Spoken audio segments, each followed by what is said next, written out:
இந்த பூமிக்கு வள்ளலாரின் வருகை எதனால் ஏற்பட்டது என்று நம்மில் எத்தனை பேருக்கு தெரியும்?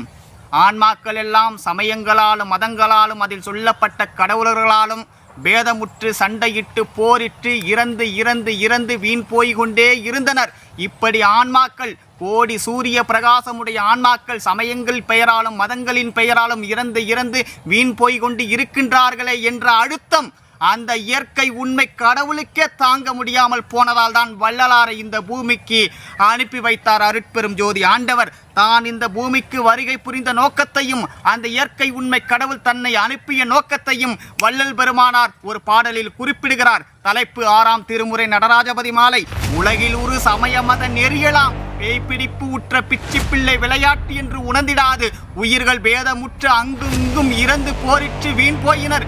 இனியும் உயிர்கள் இருந்து வீண் போகாதபடியே இன்னும் வீண் போகாதபடி விரைந்து புனிதமுறு சுத்த சென்மார்க்க நெறி காட்டி மெய் பொருளினை உணர்த்தி எல்லாம் ஏறுற்ற சுகநிலை அடைந்திட புனிதனி என் பிள்ளை யாதலாலே இவ்வேளை புரிகை என்று இட்டனம் மனதில் வேற என்னற்கு என்ற குருவே என பாடுகிறார் வள்ளலார். இந்த பூமியில் உள்ள சமயங்கள் மதங்கள் எல்லாம் சிறு பிள்ளை விளையாட்டு பிச்சி பிள்ளை விளையாட்டு என்று உணராமல்